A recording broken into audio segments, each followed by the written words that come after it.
And welcome back to The Count here on Newsmax Television. Growing questions about Nancy Pelosi's future as House Speaker. Pelosi is expected to get reelected tomorrow, but by a very narrow margin. Her closest race yet. Here to weigh in is Kristen Ruby. She's the CEO of Ruby Media Group and a conservative commentator. And Mark Rudov, he's a Newsmax columnist and author of Intra-Branding, the Keystone of Corporate Agility. All right, folks. So Pelosi's star sort of falling a bit, her position being weakened is something that, it's one of the big stories actually coming out of the 2020 elections. And she's got some big problems coming into this Congress. Kristen, talk to us about the change in dynamics among the Democrat conference in the House and how that impacts tomorrow's vote for Speaker. Yeah, so I think this is very problematic for a number of reasons. And I think that we've seen from a social media marketing perspective, people have definitely turned on Nancy Pelosi. I think in the beginning, people had a lot more positive sentiment. Obviously, we can see if we look on Twitter, it is certainly much more negative right now. Mark Rudolph, you're a branding expert. Pelosi's brand has shifted, hasn't it, as the party has shifted left.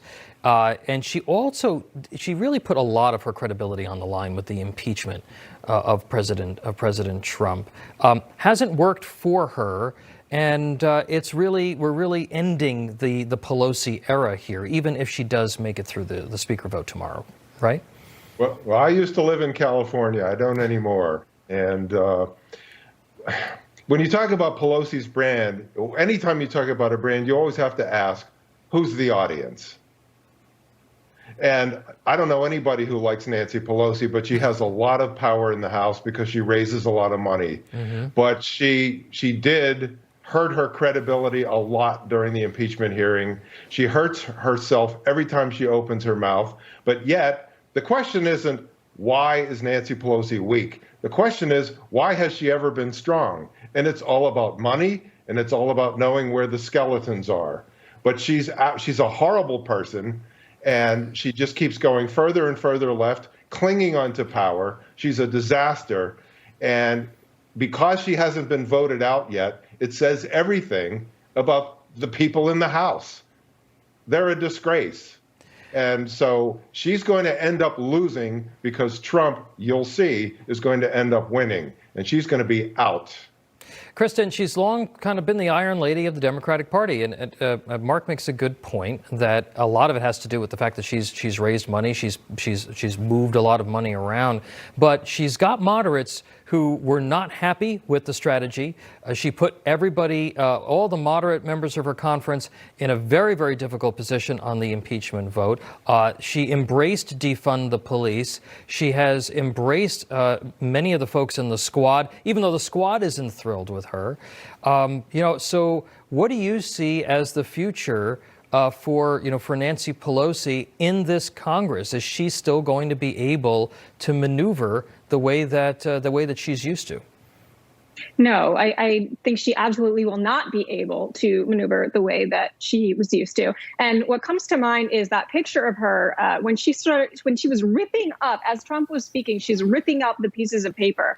And I think that image of her just sort of glued into everyone's mind as this, not even just passive aggressive, but just aggressive behavior. And I think when we think about power going into 2021, that is certainly not an image that we want to associate with that type of brand. And I think, again, when we look at the squad and everything that's associated with that, that's not necessarily a positive brand affiliation, at least for other members who are viewing that. Mark, so let's talk about future branding. And I've got about a minute left. Should Republicans now actively start trying to court moderate Democrats to influence to increase their influence over the House, despite still being in the minority? I mean, could they have isn't that a good image for the party to try and pull some of these moderate Democrats across and weaken her even further?